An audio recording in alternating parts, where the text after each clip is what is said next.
Hello, I am Joe McDonald and this is Big Mac's Battle Vlog.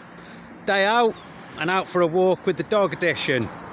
As you can see behind me, fucking hell, I'm really bad at this camera orientating thing, is a T-34 and some tank traps. And yeah, see that like concrete bunker thing there? That's what people have to use as a bus stop here in Ukraine now. So yeah, I just thought I'd take a little opportunity to walk around a little bit and show you, yeah, I'm in Ukraine. They don't have any T-34 85s on a plinth in fucking Liverpool. World of Tanks knowledge, you know. And yeah, and if I turn around now, if you can see in the distance, that little pillar, well, that land beyond that, that's enemy territory. So let's go and have a bit of a look.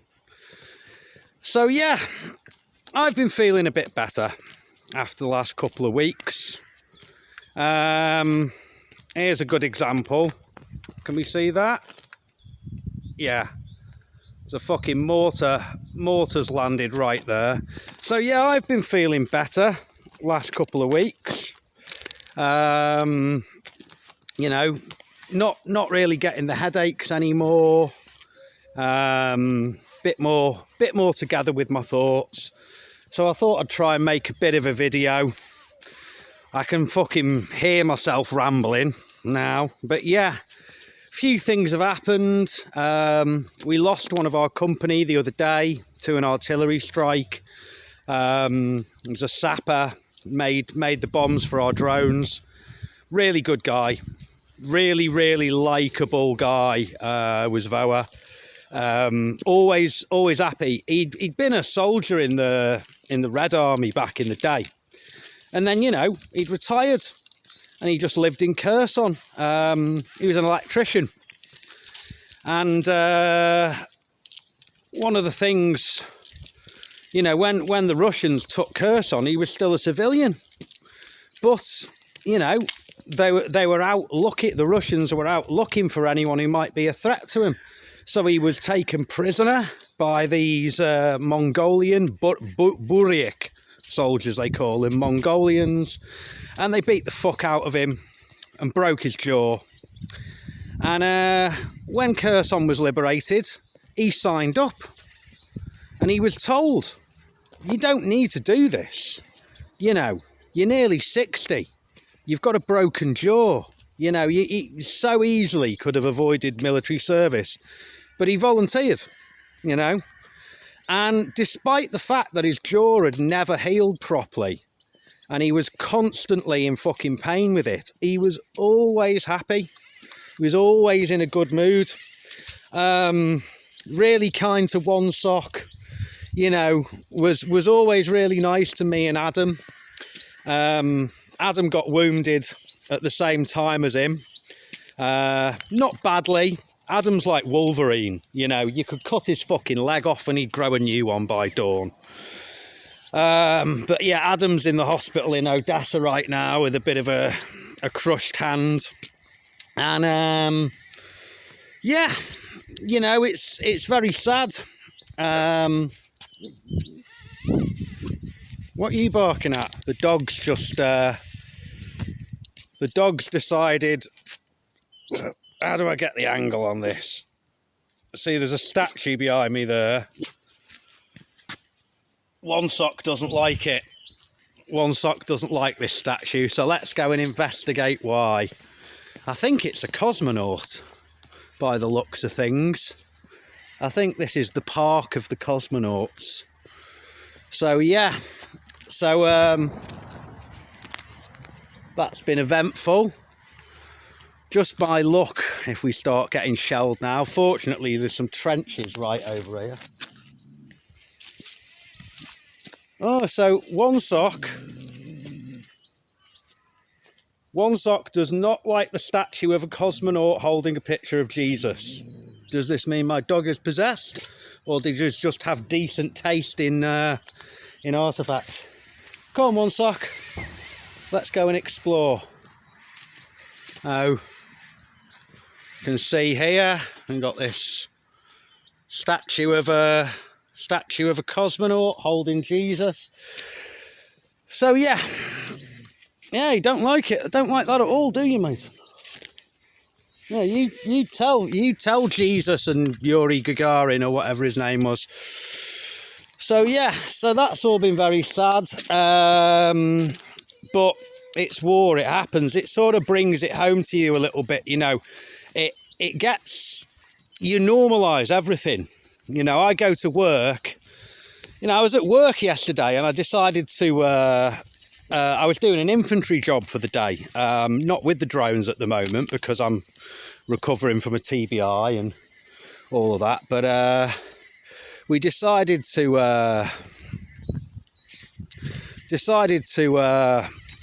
improve one of the positions at work, do a little bit of digging, bit of exercise. And the whole time I'm working, there's a mortar duel going on between our mortars and the Russian mortars.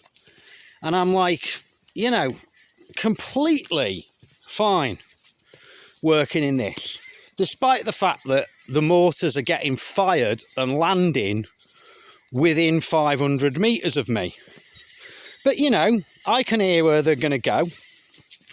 And unless, you know, they suddenly fire something else that I won't hear until it's already exploded, like proper artillery, then I'm fine. And I've totally normalised it. And it doesn't even feel dangerous, you know. I was out there on my break, like, you know, I've paused digging for a second. I'm like, right, I'm going to have a cigarette and a coffee, sit in my chair and look across the water where we're digging the position and, you know, just relax, just like a builder on his lunch break. And the whole time there's fucking bombs, shells, mortars whistling over my head. And what happened the other day, you know, makes me remember that any time at all, whether we're at work or not, we could just get hit by that random shell. You know, someone I know was saying to me, oh, they must have been watching you with drones. And yeah, the Russians do use drones to spot targets and correct artillery. But what they also do is just fucking shell the city randomly. You know, at all times. I'm pretty much certain by this point that the Russians will just get an order to fucking shell the fucking, you know, attack the Ukrainians. And that, you know, the gun commander will be like, what does he fucking mean? We haven't got any targets. They haven't given us any coordinates. And the command, you know, and the under commander will just shrug and fucking point the guns west and give us 10 rounds, you know, and that's it. That's them done for the day. So yeah, so that sort of random violence that you can't plan for is just part of my life here. But it's all right. I'm okay with it, you know. God wants me to die old, depressed and single, so I'm sure I'll be okay. Anyway, yeah. Other news about the front? Well, I don't read the news much. Part of me suspects we now have F16s because, yeah, all of a sudden we're knocking down fucking Russian planes left, right and centre. And we certainly weren't doing that a few weeks ago. But I have no idea.